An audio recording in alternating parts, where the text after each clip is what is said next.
Is EG bringing the band back? And by the band, I mean the 2023 roster that went on to win champs that year. I usually don't talk about EG because my audience are not their biggest fans, and if you know about YouTube, you kinda need to put your eggs in one basket. But hey, it's the off season and there's really nothing to talk about but Rostermania.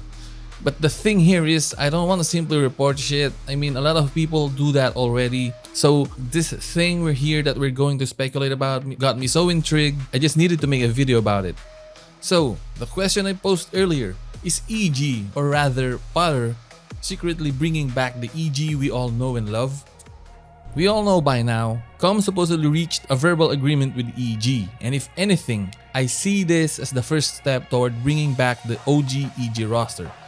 I mean, what kind of pitch would you even tell the guy to make him come back to the org that basically held them in contract jail, right? I can't think of anything, but it's gotta be bringing everyone back, right? But the question is that even possible?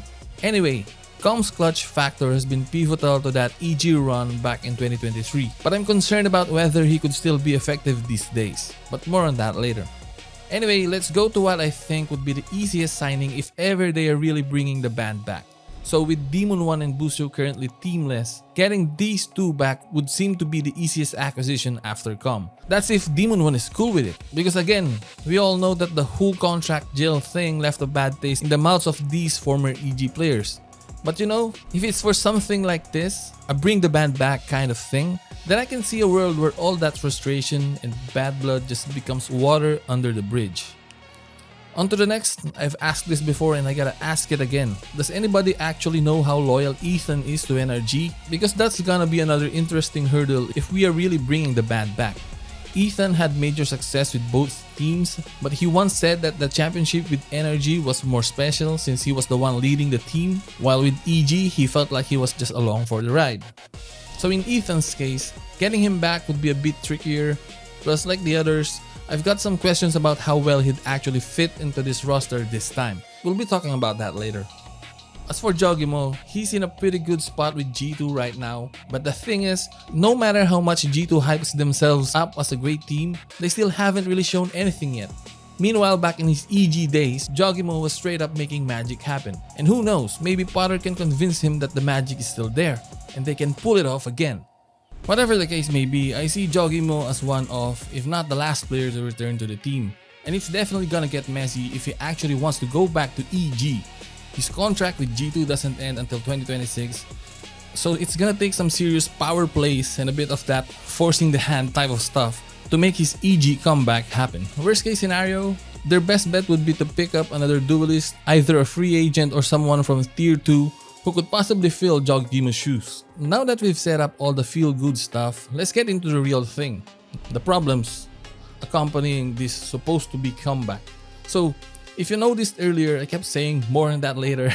Well, that time is now, and the first thing I want to talk about is whether Com can still be as impactful as he was back in 2023. Because it's no secret nowadays that Com is a massive flanker, and although that's not all that he does, his reputation has been overshadowed by it. I believe there was a clip where Com was left in the clutch, and players from the enemy team were saying something along the lines of, "You already know what he's doing, he's just flanking," or something like that. And indeed, he was actually flanking, and they easily read it. So if EG is trying to bring the magic back, Com needs to further reinvent himself to be more than just a flanker, so that he can provide the big, impactful rounds that this EG team needs from him. But hey, maybe with this group of guys, there's just something about the chemistry that makes Com's flanking magic work. If this comeback actually happens, it's definitely something we'll just have to wait and see. The same goes for Demon 1. The meta has shifted, and if they want to make the magic work, Demon 1 can just rely on his old bag of tricks. I think he needs to at least know how to play Waylay, especially with how much the meta is changing right now. They need to be ready for anything that's thrown at them if they want to succeed. So, this last one is a two-part problem. So far, we haven't seen boostio appear on any trial raider, which makes me wonder, what's going on? Is the guy still any good? Or did he completely lose his touch? I mentioned him in my Zen video a few weeks back because I still believe in his potential, but if no team is even testing him out, maybe that belief is way off. Then, there's the IGL conflict. Boostio's an IGL, but so is Ethan. And Ethan just recently won. So who's going to give way here? Personally, I think boostio should drop the IGL duties and just focus on the sentinel role. But if that's the case, does this version of EG even need boostio? Or are they better off finding a younger, more cerebral sentinel player instead? What do you think? So now, if there's actually any traction to this, the question is, why are they actually doing it? Well, from Potter's point of view, she already has the blueprint. She already knows how to get the best out of these players, and all that's left is to see if she can make the magic work again. For EG, this could be a last hurrah kind of move. Ever since they won Champs 2023, the team's been living in obscurity. And with the partnership renewal coming up in 2027, this might just be their last-ditch effort to convince Riot they deserve to stay in the partnership league. For the players, this could be about unfinished business. That 2023 run wasn't just a fluke. Back then, we all know how they wanted to stay together and defend their title. Is this the start of an evil genius's dynasty?